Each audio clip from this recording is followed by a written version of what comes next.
Hey guys, welcome to Cara's Cucina, YouTube's first and only Emmy-nominated cooking show. I'm Cara Di Falco. Today I am going to show you a really simple classic dish, but something that everybody really should know how to make. I am going to show you how to roast a chicken.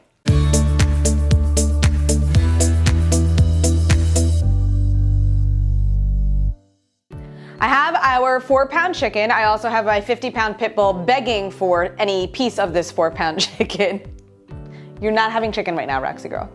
So when you start to prepare your chicken, and I've already gotten ahead of us a little bit, but you want to season it all over with salt and pepper, and you want to coat the whole thing with butter. And don't forget to do inside the cavity as well.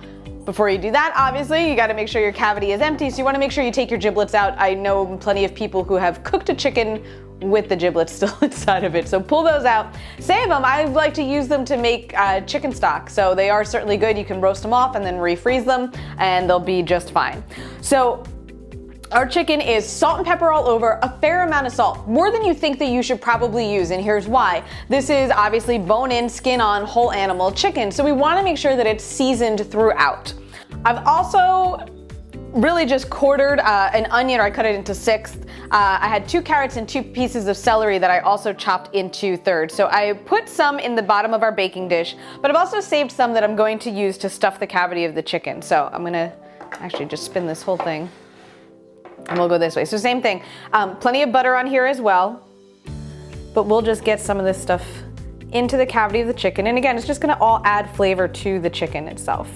And then I've got some great fresh herbs. I had some thyme and sage hanging out in the fridge, so we can just get those in there as well. And again, notice they're not chopped, nothing fancy. This is like weeknight dinner style chicken. You're not serving it to anybody to make a great impression.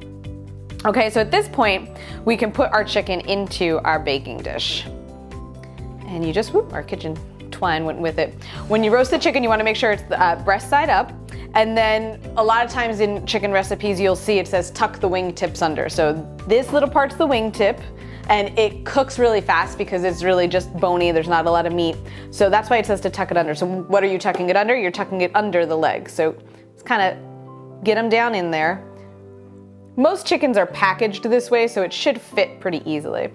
And then we're gonna use some kitchen twine, and we're just gonna tie the legs together so that they don't go splaying all over and cooking too fast either. If they're together like this, the little bone ends won't burn. Okay, we have a little more butter. We can just toss on the base of our dish. Now this is a 4-pound chicken. It'll cook in about an hour. Chicken takes about 20 minutes per pound. 4-pound chicken will last my husband and I for 3 days. So the reason why I say that everybody should know how to roast a whole chicken is because this is a really good way to cook once and get several meals out of it. He'll make sandwiches out of this. We can cut it up and make soup. I can make chicken salad. We'll just have chicken and rice with a salad. So there's a lot of options once you have the meat itself cooked. So obviously if you have a larger family, you would want a larger chicken.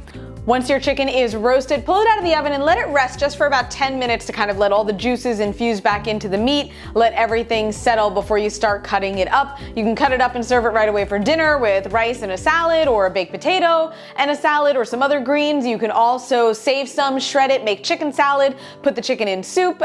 You can make sandwiches out of it. So again, a really great recipe, or a really easy thing to know how to do that's gonna go miles in your kitchen. That is it for this week in the Cucina. You can get the recipe at caradifalco.com. You can get me at Cara Di Falco, Facebook and Instagram. And if you haven't already, please subscribe to the channel. Once again, YouTube's only Emmy-nominated cooking show right here, Cara's Cucina. I'll see you guys next week. Buon appetito.